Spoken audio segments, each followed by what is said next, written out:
Hello everybody, कैसे हैं सब? मज़े में हैं? बहुत बढ़िया। तो चलिए भाई, आज की क्लास स्टार्ट करते हैं हम, है ना। अभी तक हमने देखिए सेट में आपको क्या क्या करा दिया बच्चों। अभी तक हमने आपको कराया सेट की डेफिनेशन, है ना, उसके टाइप्स, एंड देन हमने लास्ट वाली क्लास में कराया है सबसेट। तो आज का जो टॉपिक होने वाला है हमारा सेट का, वो होने वाला है ऑपरेशंस ऑन सेट, है ना। देखिए मैथ्स वाले भी ऑपरेशन करते हैं, बायोलॉजी वाले नहीं, मैथ्स वाले भी ऑपरेशन करने वाले हैं हम, है ना। लेकिन उससे पहले बेटा मैंने ना सबसेट के कुछ कुछ एग्जांपल्स लिखे हैं, ठीक है। ये सबसेट के रिगार्डिंग है, तो पहले ये करते हैं, इसके बाद फिर हम अपना टॉपिक शुरू करेंगे। What topic name will be the what that will be the operations on set. Okay, Venn diagram बताएंगे आज आपको एंड ऑपरेशंस बताएंगे।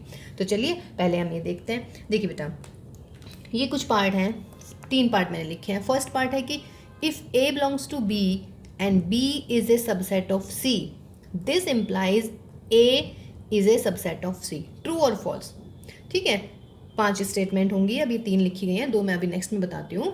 वो पूछ रहा है कि whether these statements are true और not. Means if A belongs to B and B is a subset of C, तो क्या ये ज़रूरी होगा? मीन्स दिस इम्प्लाइज, ये साइन होता है दिस इम्प्लाइज को, इसको हम पढ़ते हैं दिस इम्प्लाइज। मीन्स ये वाली चीज़ ये शो कर रही है, इसका मतलब ये हो गया आपका, ठीक है भाई। तो देखिएगा, ये हमारी देखते हैं, ए ले लेते हैं भाई, कोई ए मैंने ले लिया अपन। ए बिलोंग्स टू बी, यानी कि ए जो है बी का एलिमेंट होना चाहिए, ये ले लेते हैं। एक 2 ले लेते हैं, ठीक है। उसके बाद में फिर आप सी ले लीजिएगा। लेकिन सी कैसे, देखिए मैंने बी कैसा लिया है कि ए बी का एलिमेंट होना चाहिए। ये रहा मेरा ए, तो ये रहा ए के बी के अंदर है ना ये, तो A is the element of B.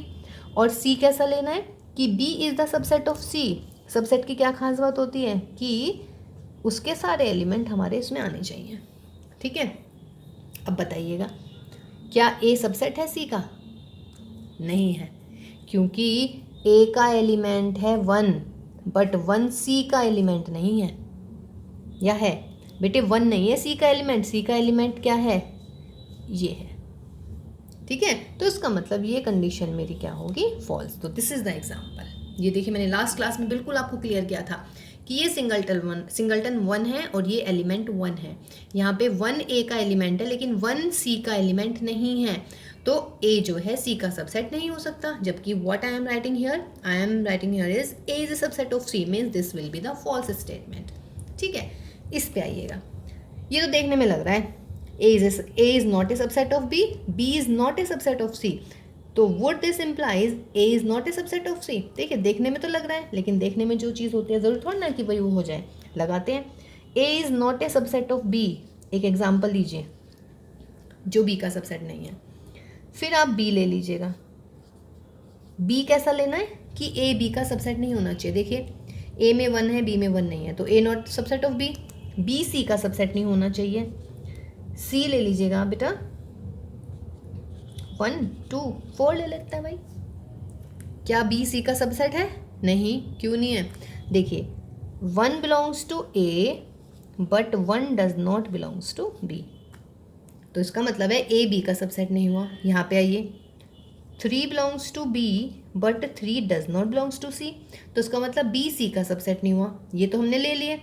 अब ये देखिएगा, क्या ए सी का सबसेट नहीं है? है। देखो ए में कौन सा एलिमेंट है? 1 2, और सी में क्या है? 1 2 एंड 4, तो ये तो ए हो गया सी का सबसेट। इसका मतलब this will again a false statement, ठीक है। हो भी सकता है, नहीं भी हो सकता, क्लियर है। लेकिन बच्चों जब भी प्रूविंग की बात होती है ना, तो अगर मेरे पास में जस्ट 1 रिजल्ट भी है जो इस कंडीशन को डिस्प्रूव कर देता है, तो ये रिजल्ट ट्रू नहीं होगा, ठीक है। आप वो नहीं देखेंगे कौन ट्रू कर रहा है इसको, आपको हमेशा वो देखना है कौन इस कंडीशन को ट्रू नहीं कर पा रहा है, मतलब कौन इसको फॉल्सली सेटिस्फाइड कर रहा है। यहाँ पे आइएगा, नेक्स्ट में कह रहे हैं A is a subset of B. A को ले लेते हैं, 1 ले लिया भाई। बी सबसेट, तो 1 2 ले लेते हैं। बी बिलोंग्स टू सी, सी को ले लीजिएगा, तो सी ले लेते हैं आप, 1 2 एंड 3 ले लेते हैं। देखिए A is a subset of B, ये रहा 1, ये रहा 1। बी बिलोंग्स टू सी, यानी कि जो बी है वो सी का एलिमेंट होना चाहिए, ये रहा सी का एलिमेंट। अब आप ये देखिए, क्या ए बिलोंग कर रहा है सी में? ए है 1,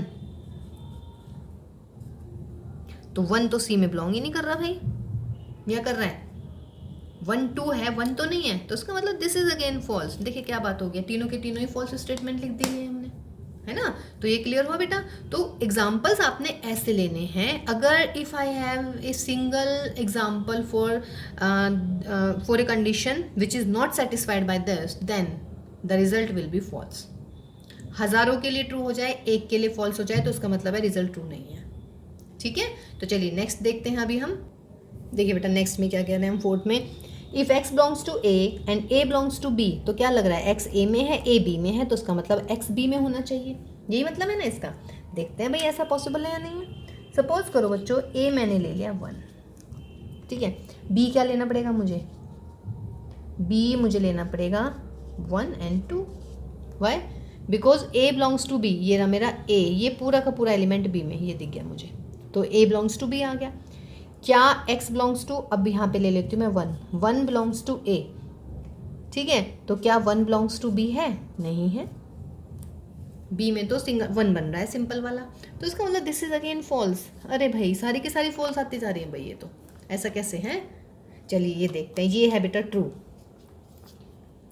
if a is a subset of b and b is a subset of c, then this implies a is a subset of c। Means देखिए ए के सारे एलिमेंट बी में है, ये हो गया मेरा बी, और बी के सारे एलिमेंट सी में है, ये हो गया मेरा सी। तो क्या लग रहा है, ए के सारे एलिमेंट सी में है या नहीं है, तो इसका मतलब क्या हो बच्चों, ये जो है हमारा मिल गया हमें what, true condition.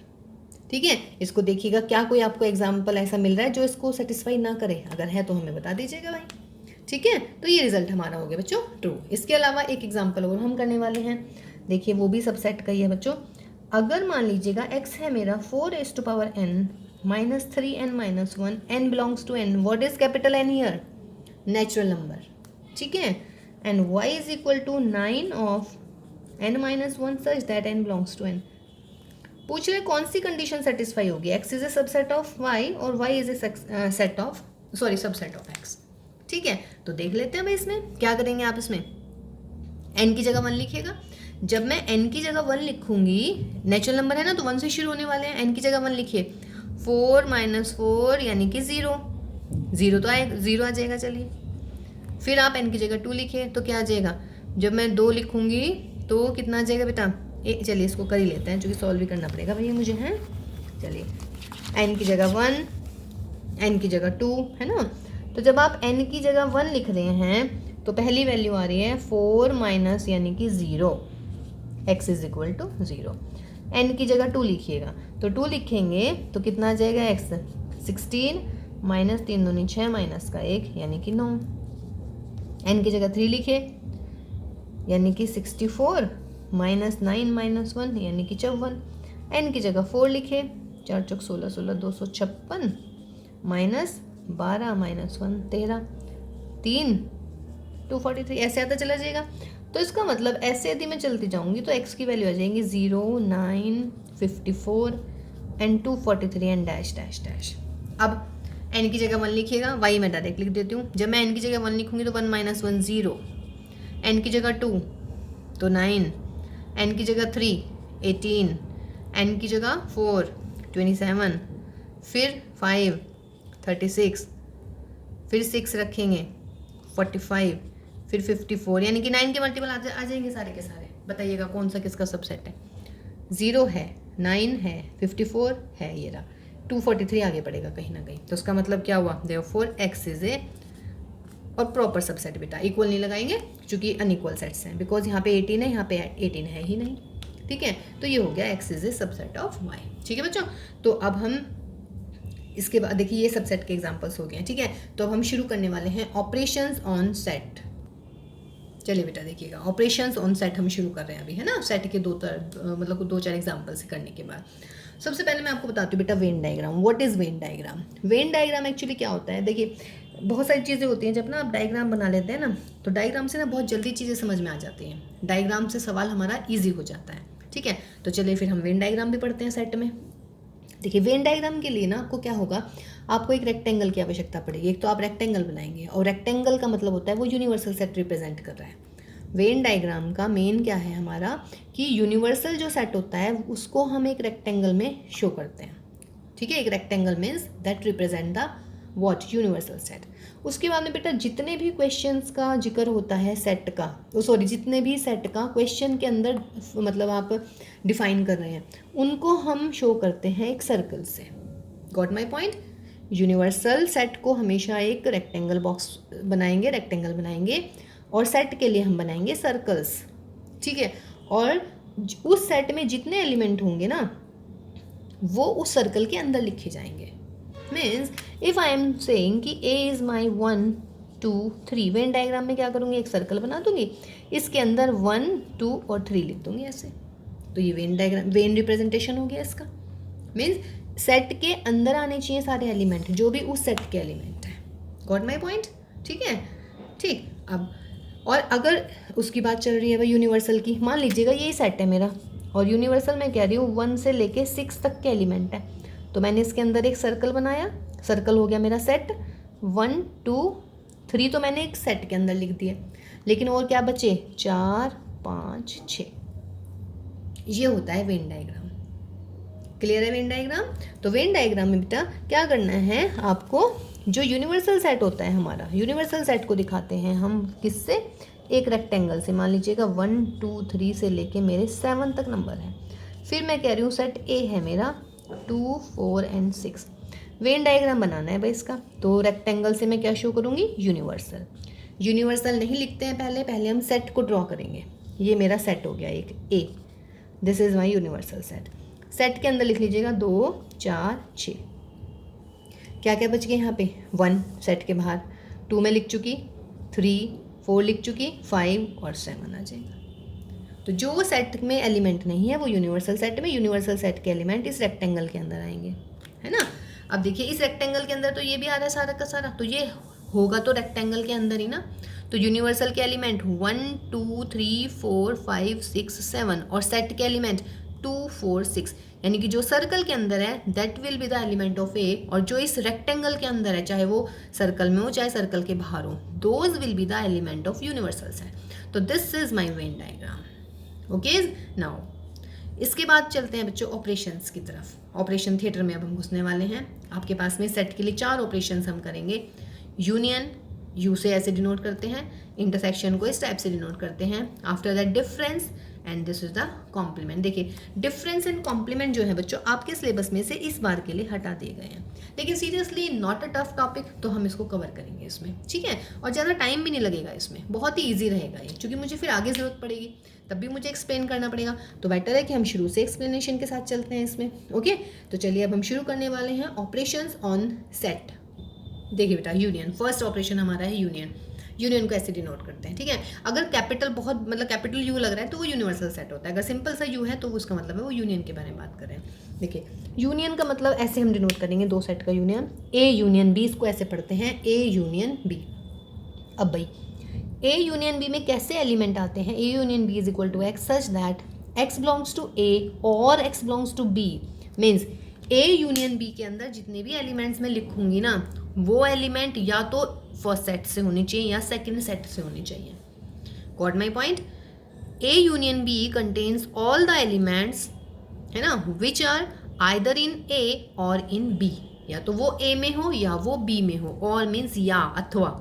Got my point. देखिए ए यूनियन बी को लिखने का सबसे अच्छा तरीका क्या होता है बच्चों, पहले आप ए के सारे एलिमेंट लिख दीजिएगा, 1 2 3 4, कोई दिक्कत नहीं है।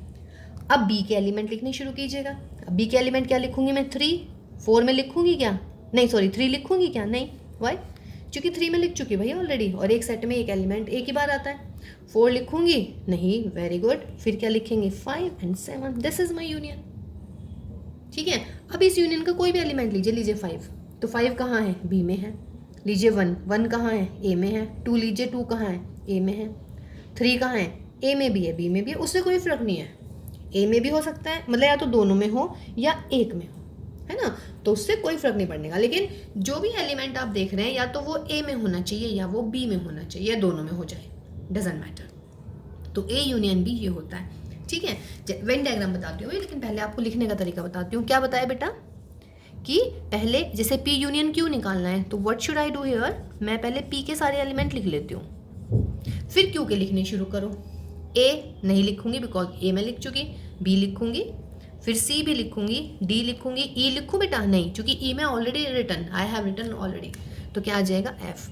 अब क्या करो, इसको तरीके से लिख लो, नहीं तो कोई कहेगा भैया मैथ्स ले रखा है 12वीं में आ गया, इन्हें ए बी सी डी भी नहीं आ रही है, तो आप ए बी सी डी ढंग से लिखेगा। ए के बाद क्या आता है बी, फिर सी, फिर डी, फिर ई, फिर एफ, उसके बाद जी आता है, लेकिन जी यहाँ है नहीं, मैं मतलब ए बी सी डी में सीक्वेंस में कह रही हूँ उसको। फिर उसके बाद लगेंगे आई, फिर ओ, फिर यू, फिर इसको आप तरीके से लिख लीजिएगा ताकि अच्छा लगता है। देखिए मैटर नहीं करता है ऑर्डर, लेकिन फिर भी भाई मैटर नहीं करता तो उसका मतलब ये नहीं है ना कि हम उसका बिल्कुल ही मैटर हटा देंगे, है ना। तो आप इसको ऐसे भी लिखेंगे तो भी वेल एंड गुड, लेकिन अगर ये लिखते हैं तो ये बेस्ट होता है, ठीक है। तो यूनियन लिखना आया, यूनियन कैसे लिखते हैं, जिन भी सेट के बारे में आपको यूनियन की बात चल रही है कि यूनियन निकालना है, आपने क्या करना है, पहले सेट के एलिमेंट लिख दीजिएगा सारे के सारे, फिर दूसरे के लिखनी शुरू कीजिएगा। और लेकिन क्योंकि हम एक एलिमेंट को 2 बार नहीं लिख सकते हैं, तो जो हम लिख चुके हैं उसको छोड़ दीजिएगा। तो ये होती है मेरी यूनियन की डेफिनेशन। क्या होगी मेरी यूनियन की डेफिनेशन कि या तो ए में या फिर बी में। अब अगर मान लीजिएगा मैं इसका वेन डायग्राम बना दूं भाई, तो ये तो मेरा यूनिवर्सल सेट बन गया, ये ए हो गया इंटरसेक्टिंग। देखिए हाँ एक बात और, अच्छा इंटरसेक्टिंग चलिए बताते हैं जब दोनों में कुछ कॉमन आ जाता है। ये मेरा सेट है ए, ये मेरा सेट है बी, ठीक है। अब मैं कह रही हूँ ए यूनियन बी में वो वाला पोर्शन आएगा या तो ए का पार्ट हो या बी का पार्ट हो। तो ए का पार्ट कौन सा है सारा, ये रहा ए का पार्ट सारा, ये ए तो है।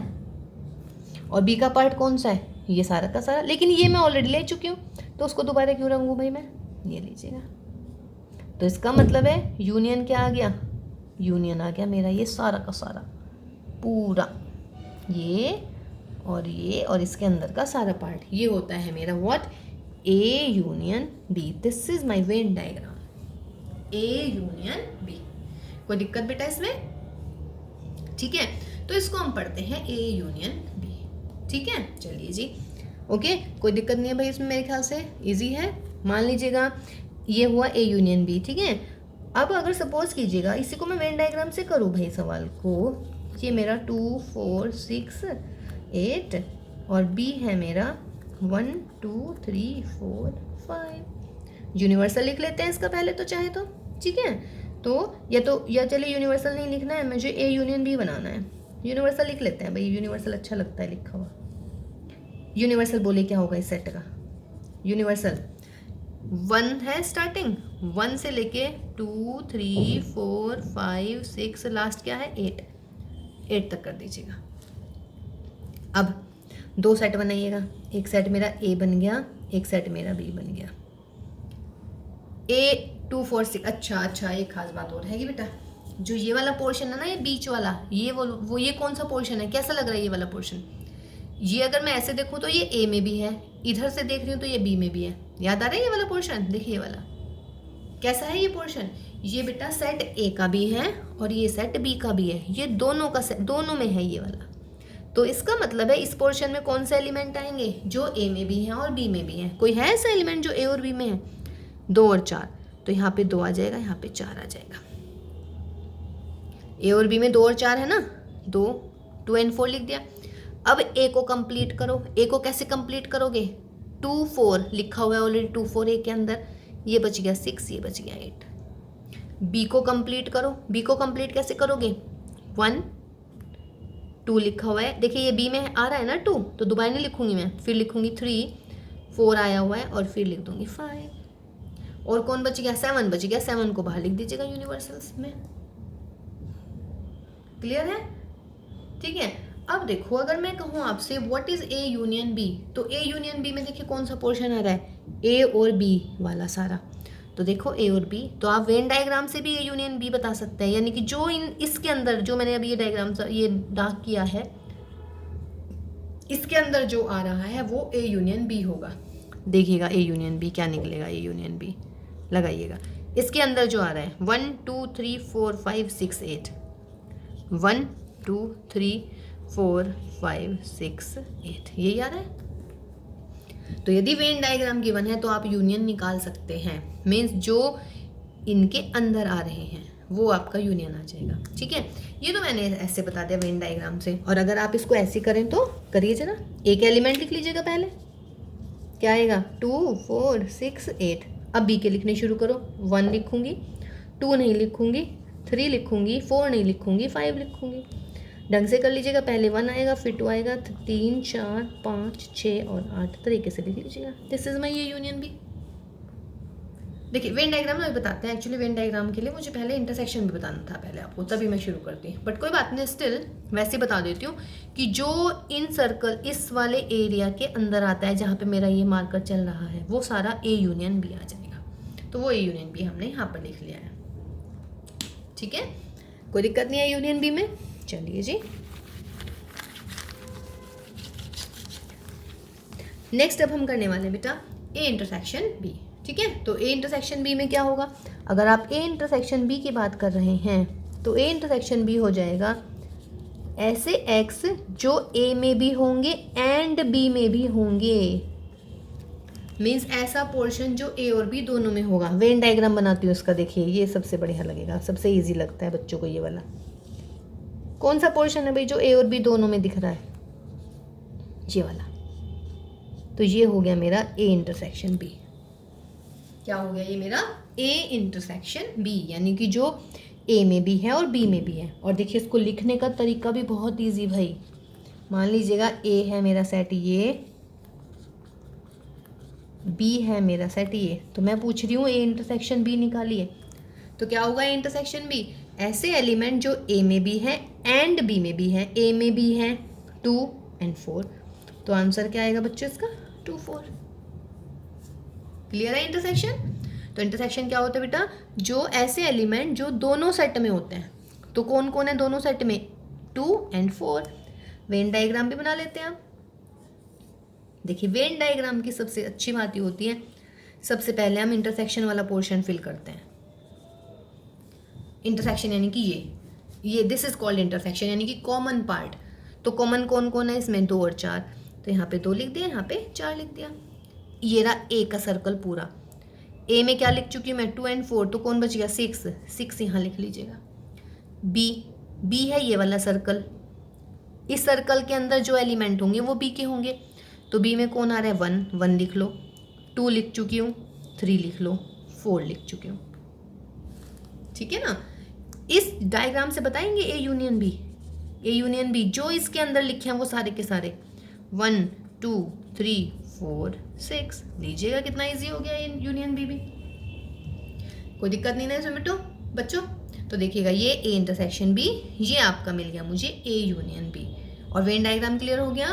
वेन डायग्राम में इंटरसेक्शन में कॉमन पोर्शन आ जाता है और यूनियन में आपका सारा का सारा पोर्शन आ जाता है। ठीक है, ओके। चलिए अब नेक्स्ट करते हैं।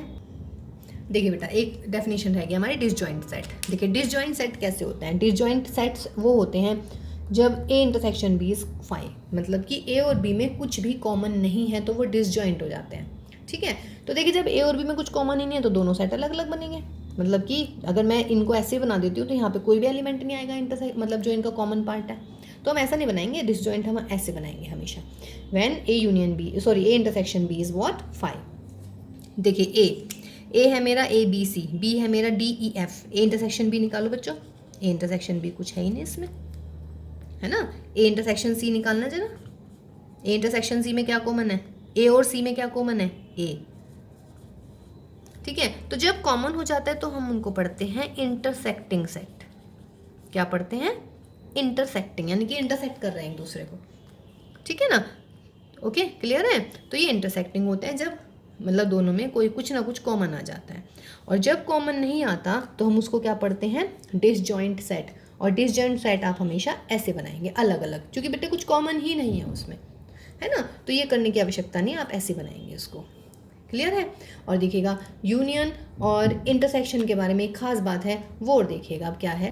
देखिए बेटा ये कुछ प्रॉपर्टी हैं आपकी यूनियन और इंटरसेक्शन के रिगार्डिंग। देखिए एक्स अगर does not belongs to A union B है, अगर देखिए बिलोंग्स टू ए तो डेफिनेशन होती है x belongs to A union B का मतलब होता है एक्स बिलोंग्स टू ए और x belongs to B.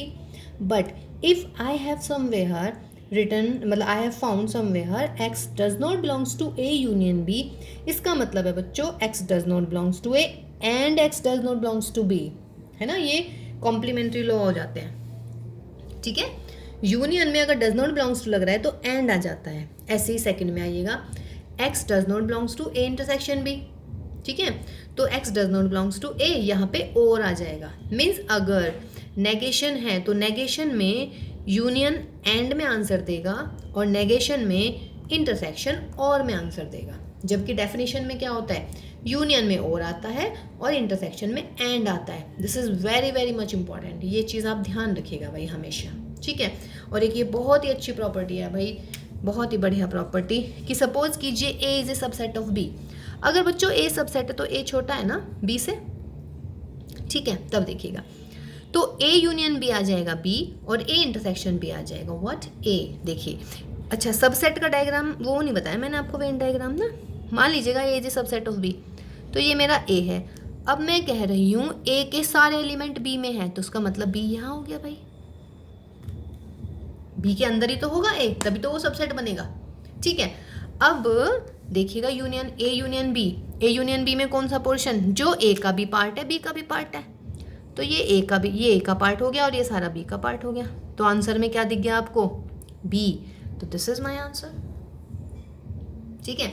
Next में देखिए, अगर सपोज कीजिए ये मेरा पार्ट है भाई ए और बी, ये इसका सबसेट हो गया। दोनों में कॉमन क्या है इस डायग्राम में, इसमें और इसमें कॉमन क्या मिल गया, ये छोटे वाला पार्ट, और छोटे वाला पार्ट क्या है हमारा ए। तो ये रिजल्ट याद रखिएगा, A is a subset of B, तो ए छोटा सेट बनेगा ना, तो यूनियन में हमेशा बड़े वाला सेट जाता है बी और इंटरसेक्शन में हमेशा छोटे वाला सेट जाता है। और देखिए डायग्राम हमने आपको समझा ही दिया है कि बड़े डायग्राम से कैसे बनेगा, ठीक है ना। ए बनाया, A is a subset of B का मतलब होता है कि ये ए हुआ मेरा और इसके ऊपर ये बी आ जाता है, ये वेन डायग्राम हो जाता है इसका। तो इन दोनों में कॉमन क्या हुआ ए, तो उसका मतलब ये इंटरसेक्शन आ गया हमारा ए, ठीक है। और यूनियन कैसे लेते हैं बेटे, पहले ए को और फिर बी को, और बस ये तो सारे ही आ गया हमारा। तो ये पूरा सर्कल क्या आया हमारा, सेट बी।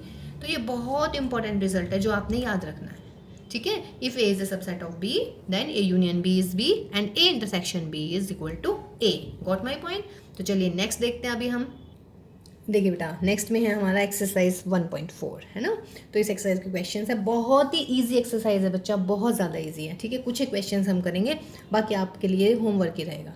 तो देखिए बेटा क्वेश्चन नंबर फर्स्ट का मैं थर्ड पार्ट मैंने लिखा है, क्योंकि इसमें थोड़ा ना सेट बिल्डर फॉर्म में दे दिया है, बाकी दोनों क्वेश्चन सिंपल से हैं। A is equal to x such that x is a natural number and multiple of 3। बनाइए भाई, ए को क्या हो जाएगा, A is equal to multiple of 3, तो मल्टीपल ऑफ 3 3 6 9, फिर क्या हो जाएगा आपका 12, ये 15, फिर 18 एंड डैश डैश डैश। और बी बोलिए बेटा, बी में क्या कह रहा है, x such that x is a natural number और लेस देन 6, लेस देन 6, 1 2 3 4 5 6 नहीं आएगा, ध्यान रखिएगा 6 नहीं आएगा, समझ रहे हैं ना, चूंकि लेस देन है। तो देखिए सेट बिल्डर फॉर्म था, तो सेट बिल्डर को पहले हमने किस में बदल लिया भाई, रोस्टर फॉर्म में। एक्स नेचुरल नंबर और मल्टीपल ऑफ 3 लिख दिए, सारे मल्टीपल ऑफ 3 और नेचुरल नंबर है। फिर एक्स नेचुरल नंबर और लेस देन 6 लिख दिया ये भी। अब मुझे क्या निकालना है भाई, क्या कहा था मैंने आपको, यूनियन निकालने के लिए क्या करना है, पहले ये वाला, अब की बार छोटे वाला सेट लिख लेते हैं, क्योंकि देखिए ये इनफाइनाइट है, इनफाइनाइट में फिर मुझे डैश डैश करना पड़ेगा, तो पहले ये फाइनाइट वाला लिख लेते हैं। इनफाइनाइट क्यों है ये, बिकॉज यहाँ पे मैं काउंट ही नहीं कर पा रही हूँ लास्ट मल्टीपल ऑफ 3 क्या है। और ये फाइनाइट क्यों है, क्योंकि इसका कार्डिनल नंबर है 5, 1 2 3 4 5, 5 एलिमेंट है इसमें, गिन पा रहे हैं। तो पहले आप अब की बार बी के एलिमेंट लिख दीजिएगा। अब क्या करना है बच्चों, अब ए के लिखनी शुरू करो। 3 लिख दिया पहले ही, नहीं लिखूंगी मैं इसको। 6 लिखा है, नहीं 6 लिखो, 9 आगे के तो कोई भी नहीं लिखे हुए, and dash dash dash dash. तो दिस इज माय यूनियन, है ना, इजी, कोई दिक्कत नहीं है इसमें। चलिए वेरी गुड, नेक्स्ट में आओ भाई। नेक्स्ट में कह रहे हैं x natural number 1 is less than x less than और इक्वल टू 6, 1 से बड़े यानी कि 2 3 4 5 और 6 के इक्वल है तो 6 भी आएगा। ये छोटी छोटी बातें बच्चों याद रखनी है, इक्वल है तो इक्वल वाली क्वांटिटी मतलब डिजिट आएगी, इक्वल नहीं है तो वो नहीं आएगा। बी बनाइएगा, नेचुरल नंबर कहाँ से कहाँ तक, 6 से 10 के बीच में, तो कौन आएगा, 7 8 9, ना 6 आएगा ना 10 आएगा, यूनियन लिख लीजिएगा। दोनों ही फाइनाइट है, कोई सो को पहले लिख लो, 2 3 4 5 6, अब ये लिखो 7, अब तो ये सारे आ गए भाई, 7 8 9, दिस इज माय आंसर। हो जाएगा, कोई दिक्कत नहीं है इसमें भी। ठीक है, नेक्स्ट देखिए क्या कह रहे हैं। ए है मेरा 1 2 3 और बी है मेरा 5, तो कह रहा है कि what is A union B. देखिए ए यूनियन बी, पहले ए लिख लो 1 2 3, बी है 5 का मतलब कुछ भी नहीं, मतलब कोई एलिमेंट ही नहीं है तो नहीं लिखना कुछ भी। तो what is this, this is a. ठीक है, देखिए यहाँ से एक रिजल्ट आ जाता है मेरा यूनियन, इसके लिए किसका, यूनियन का एक रिजल्ट आ जाता है। ठीक है, उसे हम पढ़ते हैं व्हाट, लॉ ऑफ आइडेंटिटी। क्या होता है वो लॉ ऑफ आइडेंटिटी, ये है वो। बी की जगह क्या लिखना है आपने, 5, तो law of identity is A union 5 is equal to A. ठीक है, this is the identity law. क्या है बच्चों ये, आइडेंटिटी लॉ। सही है जी, तो इसको हम पढ़ते हैं आइडेंटिटी लॉ। ओके, अब देखिएगा आप नेक्स्ट वाले क्वेश्चंस देखते हैं। ठीक है बेटा, क्वेश्चन नंबर 4। ठीक है बच्चों, क्वेश्चन नंबर मतलब बहुत ही इजी है बच्चों। सेकंड क्वेश्चन आप कर पाएंगे, थर्ड आप कर पाएंगे, फोर्थ के काफ़ी सारे पार्ट्स दिए हुए हैं, इसमें 7 पार्ट है, मैं 3 पार्ट दिखा रही हूँ आपको, है ना। कह रहा है A union B union C, तो A union B union C के लिए आप क्या करें, पहले ए के एलिमेंट लिख लीजिएगा सारे। क्या है एक एलिमेंट, 1 2 3 4।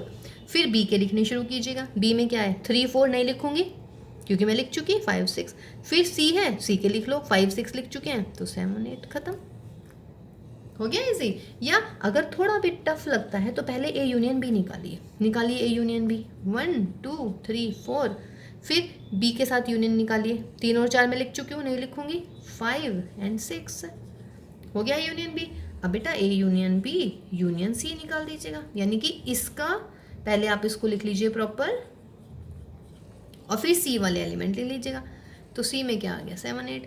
वैसे एक साथ करने की कोशिश कीजिएगा अगर ये यूनियन बी यूनियन सी ही निकालना है तो। ठीक है, करिए B union C union D, B union C union D, बोलिए क्या होगा। पहले बी के एलिमेंट लिख लो भाई सारे, 3 4 5 6। बी के साथ किसका यूनियन निकाल रहे हैं, सी का। सी के एलिमेंट लिखने शुरू करो, 5 और 6 ऑलरेडी रिटर्न, तो 7 और 8। फिर डी के लिखने शुरू कीजिए, 7 और 8 में लिख चुकी हूँ, 9 और 10 खत्म भाई, है ना इजी यूनियन लिखना। बी यूनियन डी लिखिए बच्चे, बी यूनियन डी में पहले बी लिखिएगा, बी के सारे एलिमेंट लिख लेते हैं, फिर डी के वो वाले एलिमेंट जो अभी तक हमने नहीं लिखे, तो 7 8 सारे ही हैं, तो 7 8 9 10। तो ये हो गया भाई मेरा यूनियन, है ना। तो यूनियन में देखिएगा आप ना, ये सारे के सारे क्वेश्चंस आप लोग कर सकते हैं। देखिए मैं बता देती हूँ, एनसीईआरटी के बहुत ही इजी एक्सरसाइज है बेटा ये। मतलब क्वेश्चन नंबर 5 तो इंटरसेक्शन का है, 4 तक तो आप कर ही लेंगे भाई, ठीक है। फिर 5th और 6th है आपका इंटरसेक्शन एंड यूनियन कंबाइंड है। तो अब मैं एक आधा इंटरसेक्शन बताती हूँ, ठीक है बच्चों। देखिए बेटा, क्वेश्चन नंबर 6 में ABCD गिवन है आपको, कह रहा है बी इंटरसेक्शन सी। इंटरसेक्शन कैसे बताया निकालना, इंटरसेक्शन में कॉमन निकालना है, जो बी और सी में कॉमन है। देखिए बी और सी में कॉमन क्या है, जिस भी दो सेट के बीच में इंटरसेक्शन लग रहा है उनके बीच के कॉमन पार्ट निकालना है। बोलिएगा इन दोनों के बीच में कॉमन क्या है, 11 कॉमन है, तो बी इंटरसेक्शन हो गया 11 और 13 भी है तो 13 आ गया, ठीक है।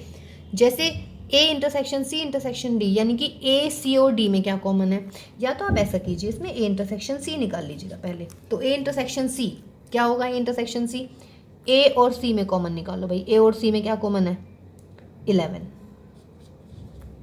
Therefore A intersection C intersection D निकाल दीजिएगा आप। ए इंटरसेक्शन सी तो ये रहा मेरा 11 और डी में क्या कॉमन है देखिएगा, ये बात ये क्लियर है या नहीं।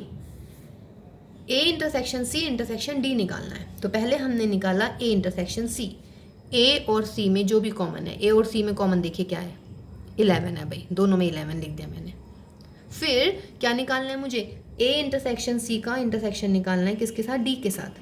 तो यानी कि ये मेरा ए इंटरसेक्शन सी है, लिख लीजिएगा 11 इंटरसेक्शन डी को भी लिख लीजिएगा भाई, 15 और 17। कुछ कॉमन है क्या, कुछ भी कॉमन नहीं है, इसका मतलब क्या मिल गया, ये आपके डिसजॉइंट सेट्स हो गए सारे नहीं, ए इंटरसेक्शन सी और इंटरसेक्शन डी, मतलब ए इंटरसेक्शन सी और डी हुआ सिर्फ, ठीक है। जैसे अगर मैं आपसे बोलूँ कोई और निकालते हैं हम, मान लीजिएगा A intersection B intersection C निकाल लेते हैं। तो पहले आप निकालो ए इंटरसेक्शन बी। तो देखिए ए इंटरसेक्शन बी क्या है बेटा, ए इंटरसेक्शन बी, ए और बी में कॉमन कौन कौन है, 7 9 11, लिख लीजिएगा 7 9 11, ये इंटरसेक्शन बी आ गया। फिर सी लगाइएगा यहाँ पे 11 13 15, क्या कॉमन है दोनों में, देखो इंटरसेक्शन लग रहा है ना, तो इंटरसेक्शन में देख लीजिएगा क्या कॉमन लग रहा है, कौन सी क्वांटिटी डिजिट कॉमन है, 11। तो आंसर कितना आ गया भाई, 11। ठीक है, तो अगर 3 का निकालना होता है, या तो आप ये देख लो तीनों में क्या कॉमन है, लेकिन वो एट अ टाइम पहचानना बड़ा मतलब एट अ टाइम नहीं दिखता, तो आप क्या करो, पहले 2 सेट में कॉमन निकाल लो, फिर जो 2 सेट में कॉमन आया इंटरसेक्शन लगा के तीसरा सेट टिक लो और उनमें से आप लोग निकाल दीजिएगा। ठीक है, तो ये हुआ मेरा क्वेश्चन नंबर 6। देखिए क्वेश्चन नंबर 6 में ही एक पार्ट ये है आपका, A intersection B union D निकालना है, A intersection B union D. तो पहले आप जो ब्रैकेट में उसको निकाल लीजिएगा। देखिए जिसके ऊपर ब्रैकेट लगाया है पहले वो ही करना है, ऐसा नहीं है कि पहले आप ए इंटरसेक्शन बी निकाल देंगे, नहीं, क्योंकि ब्रैकेट लगाया है बी यूनियन डी पर, तो इसका मतलब है पहले आपको बी यूनियन डी निकालना है, उसके बाद जो आंसर आएगा उसका इंटरसेक्शन निकालना है उसके साथ। तो पहले आप बी यूनियन डी देख लीजिएगा। तो बी यूनियन डी क्या होएगा भाई, 7 9 11 13, फिर डी वाले लिख लो, डी है आपका ये रहा 15 और 17, तो ये मिल गया मेरा, आ गया बी यूनियन डी। अब आपको क्या निकालना है, therefore A intersection B union D, इसका मतलब ये रहा मेरा ए का और बी यूनियन डी का इंटरसेक्शन निकालिएगा, ये रहा ए और ये रहा भैया हमारा बी यूनियन डी जो हमने निकाला है। इन दोनों में देखो क्या कॉमन है एलिमेंट, क्या क्या कॉमन है, 7 और 9, तो आंसर मेरा आ गया भाई 7 और 9। कोई दिक्कत नहीं है ना इसमें, ठीक है। जैसे ये देखिए बच्चों, इसमें क्या करोगे आप, पहले क्या निकालोगे, ए इंटरसेक्शन बी निकालिए, ए इंटरसेक्शन बी, ए और बी में क्या क्या कॉमन है, 7 और 9, लिख लीजिएगा इसको, तो यहाँ 7 और 9, फिर लगाइएगा इंटरसेक्शन। अब क्या करना है यहाँ पे, B union C, B union, देखिए यूनियन और इंटरसेक्शन ध्यान से पढ़िएगा, कहाँ यूनियन निकालना है, कहाँ इंटरसेक्शन निकालना है, एंड द मोस्ट इंपॉर्टेंट जो ब्रैकेट के अंदर लिखे होते हैं उनको सॉल्व करना है। जैसे बी यूनियन सी ब्रैकेट के अंदर है, इसका मतलब आपको बी यूनियन सी निकालना है पहले, ए इंटरसेक्शन बी है ब्रैकेट के अंदर, तो ए इंटरसेक्शन बी पहले निकालना है। Got my point. Now B union C कीजिएगा, ये रहा बी यूनियन सी, 7 9, पहले बी के सारे एलिमेंट लिखते हैं, फिर सी के लिख लीजिएगा, 11 नहीं लिखूंगी बिकॉज ऑलरेडी रिटर्न, 13 भी नहीं लिखूंगी और 15 लिख लेती हूँ। अब है इन दोनों के बीच में व्हाट, इंटरसेक्शन। तो इंटरसेक्शन का मतलब क्या होता है बच्चों, जो दोनों में है, 7 यहाँ पे भी है, यहाँ पे भी है, 9 यहाँ पे भी है, यहाँ पे भी है, तो दिस इज माई आंसर, है ना। तो इजी है ना इंटरसेक्शन और यूनियन निकालना, है ना।